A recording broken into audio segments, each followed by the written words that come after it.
Off the coast of Venice lies an island so terrifying that Italy tried to erase it from history. This isn't just a ghost story. It's a tale of plague, madness, and shadows that linger to this day. Welcome to Poveglia Island, the place they call the real-life island of the damned. Our story begins centuries ago. Like many European cities, Venice was ravaged by the bubonic plague. Desperate to stop the spread, the Venetian authorities needed a place to quarantine the sick and dispose of the dead. They chose Poveglia, a small, isolated island in the Venetian lagoon. Can you imagine the scene? Boats arriving day and night, not with passengers but with victims. Men, women, children, anyone showing the slightest symptom was forcibly taken from their homes and shipped to Poveglia. They weren't sent there to be cured. They were sent there to die.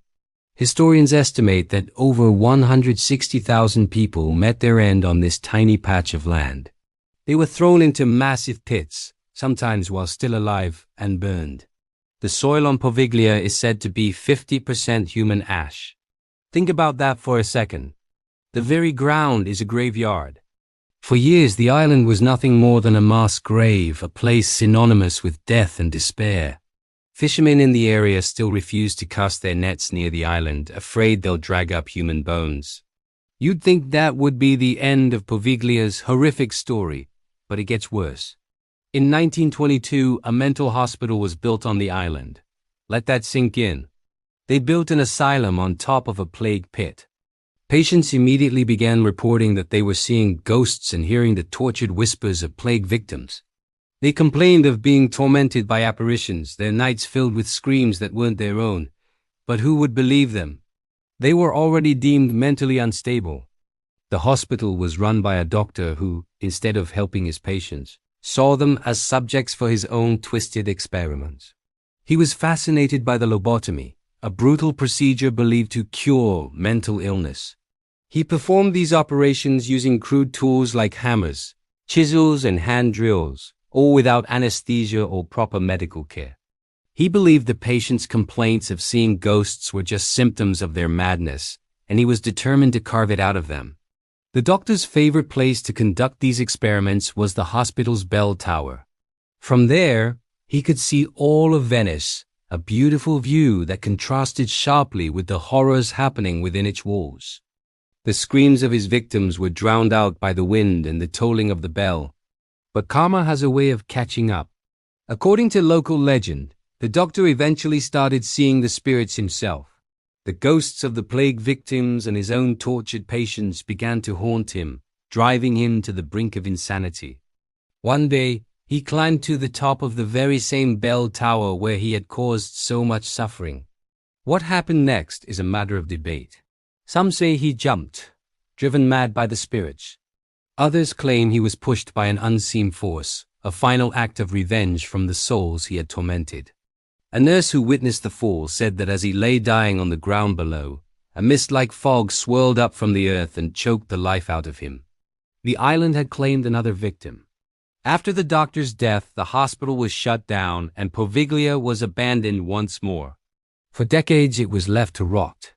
The buildings crumbled, nature reclaimed the land, but the stories never went away. The Italian government made the island completely off-limits to the public. They didn't want tourists. They didn't want ghost hunters. They didn't want anyone stirring up the island's dark past. It was as if they were trying to hide it, to pretend it didn't exist. But you can't erase a place like Poveglia. Over the years, a few brave or foolish souls have managed to sneak onto the island.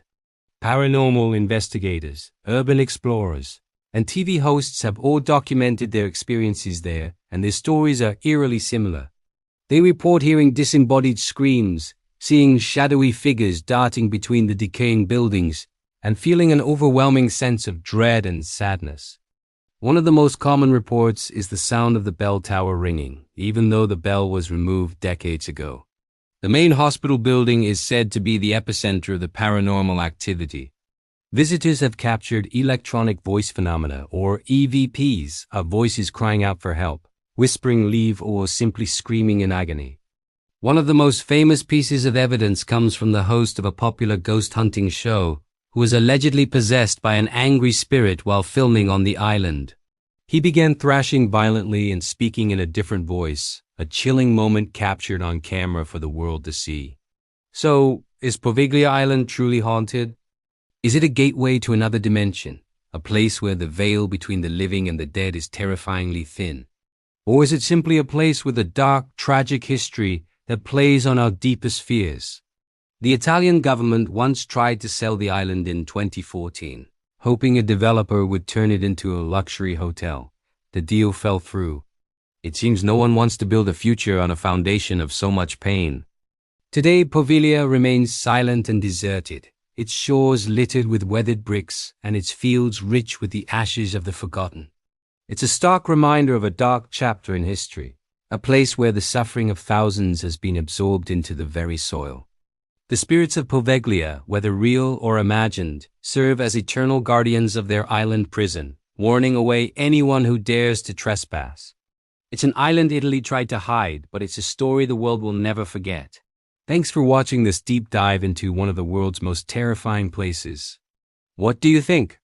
Would you ever dare to set foot on Poveglia Island? Let me know in the comments below. And if you enjoyed this story, don't forget to like, subscribe, and hit that notification bell so you don't miss our next journey into the unknown. See you next time.